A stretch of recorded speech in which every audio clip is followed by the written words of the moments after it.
The military complexes of Parchin and Paradis were bombed tonight near Tehran. There's sounds of ammunition going off, so like bullets being fired near Isfahan. And then there was a Bandar Lenge that was also reporting sounds of explosions. So it seems like we're starting it back. And my question is about the second round of talks that are going to come up. So it seems like they most likely will occur, probably not in Pakistan. And the US is saying that there's two conditions that they want the IRGC delegates to meet this time before the talks happen, which are reportedly that the Strait of Hormuz must be fully reopened and that the Iranian delegation must have full authority to finalize the deal, which is really funny to say. Wow. So my question is, here's what I'm thinking. Is there, like, now that they have nothing, no more leverage, right? The real only leverage was the Strait, and now that's being taken away from them.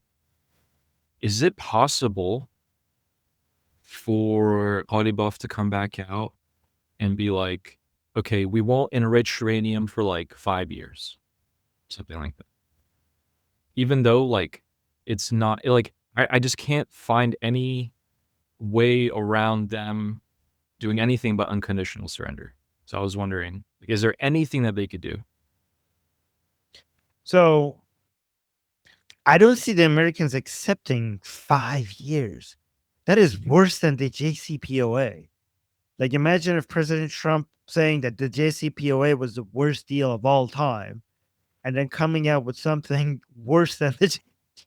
It's just like such an embarrassing defeat.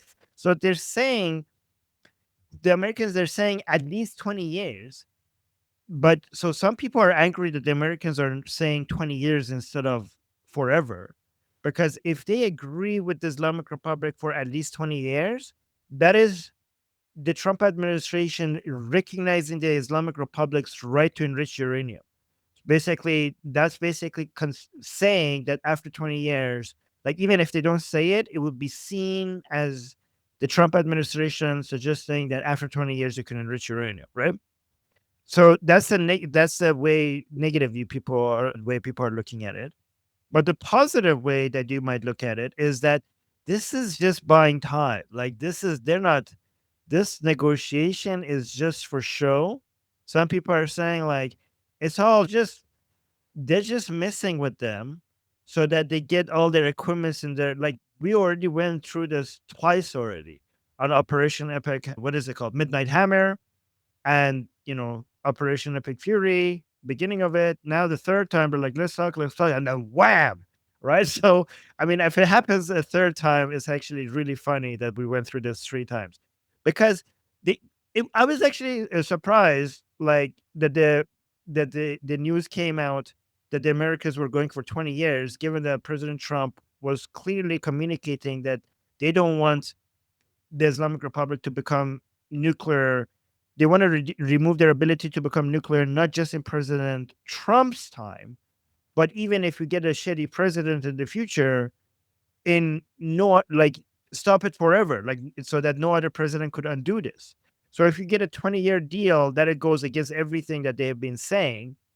So again, I'm not trying to say which one of these interpretations are correct, but the more positive interpretation is that they're just talking to the Islamic Republic so that they could basically rest, resupply their interceptor stockpiles, get the three airstrike carrier strike groups in the region, Boxer, Bush, and what was the other one that got caught on fire and had to go for repairs and now it's back on the way?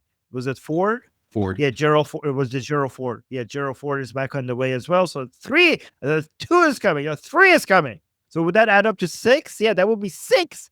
That would be adding to USS Abraham Lincoln, Tripoli, and what's the other one? No, I think it's five. It's five in total. I'm losing count. There's so many of them now. This is crazy, right? So there's that.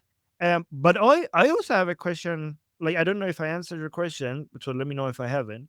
But I have a question for you, Ali. Like, how is the Islamic Republic going to prove to the Americans that the people who we are bringing has decision-making abilities. Oh, actually, something else about the enrichment uranium.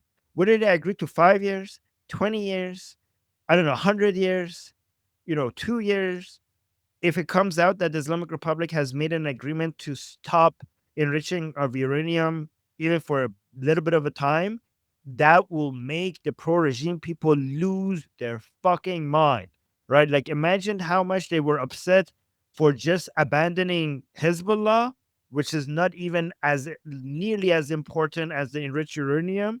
So imagine if it comes out that Qalibaf agreed to with the Americans over like a 5 year, 10 year, 20 year pause on enriched uranium. They're like, weren't what? But why? We were winning. Why did we have to give in to anything?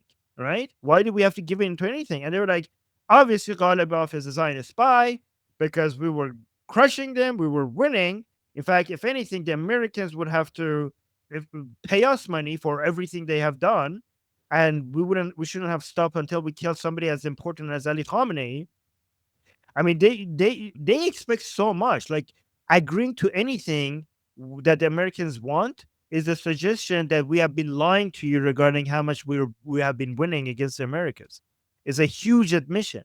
So they would think that Qalibaf is a Zionist spy that is just stopping the war to save the Americans and Israelis. So there's that. And also the question that I had is that the what the Islamic Republic is, the content, the propaganda that they're putting internally is that all decisions are coming from Mujtaba, right? So, like, obviously they're not going to send Mujtaba to Islamabad. So, how are they, by sending somebody else, it's also an admission that Mujtaba is not in charge. But how are they going to convince the Americans that this person has decision making capabilities?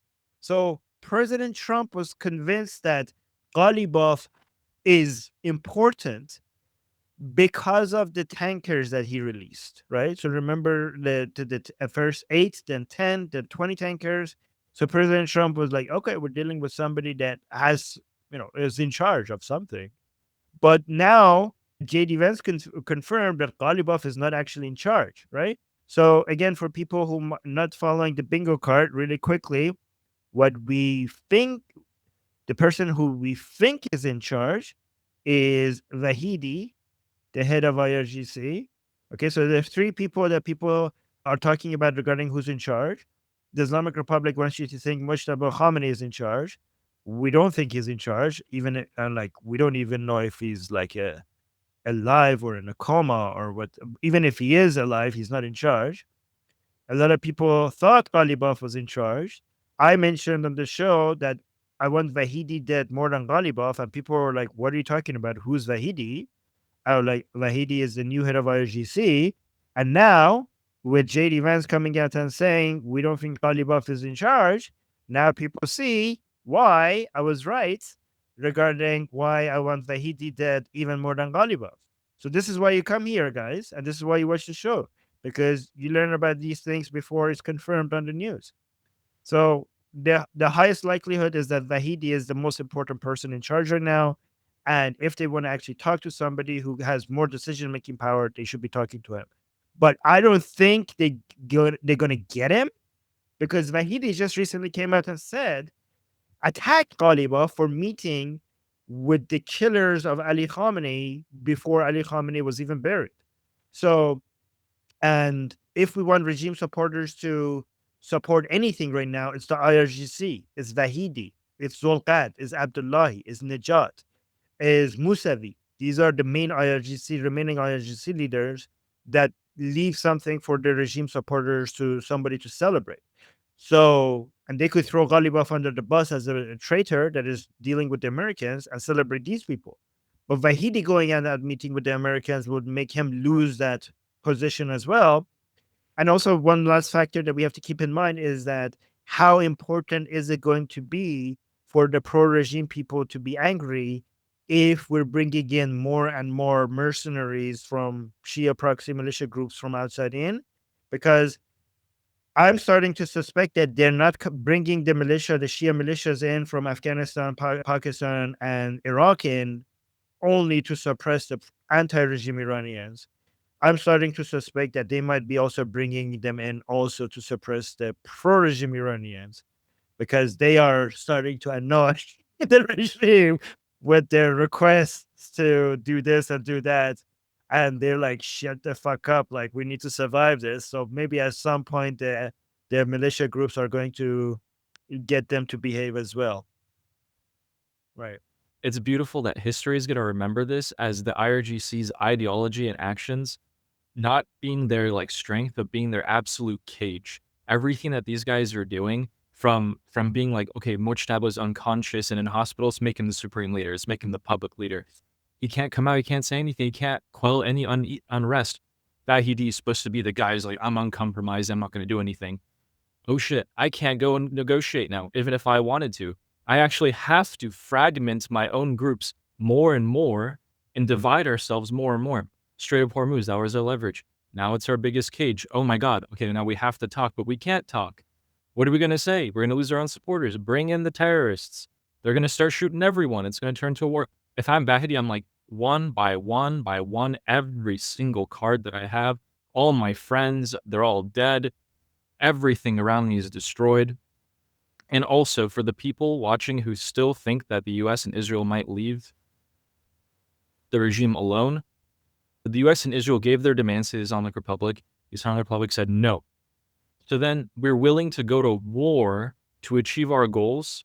And after we destroy the vast majority of the capabilities of the Islamic Republic, we leave them completely defenseless. People still think that we're going to leave them alone and we're going to somehow just leave. We can't even go back to the same negotiating table that was in place in the beginning, much less leave them alone. These guys are completely screwed, which is why I was trying to play devil advocate to be like, what can they possibly do? Like, scorched earth is like the last thing that they can do because they'll immediately lose their own supporters as well, just like everything else they can do. I don't see a way. I don't see a way out for them at all except for just running away. Wait, I have to call the clock. Jeffrey, you get like 44 seconds, and then we have.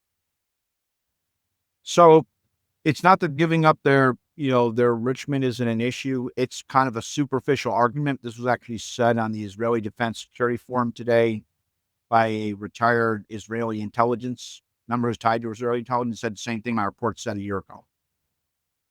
Let's say they do like, okay, we're going to give it up for 50%, or 5 years, or 20 years, or 3 days. None of that shit means anything. Here's why. Because then what the Mullah regime would go, okay, they finally conceded not enriching any uranium. Fantastic.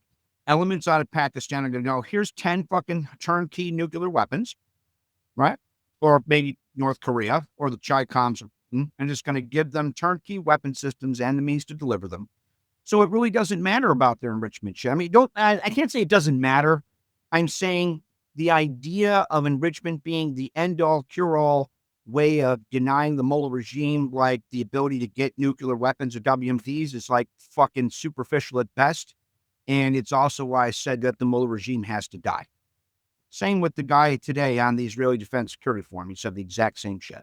In fact, he was worried about Pakistan. Yeah, appreciate that shit. So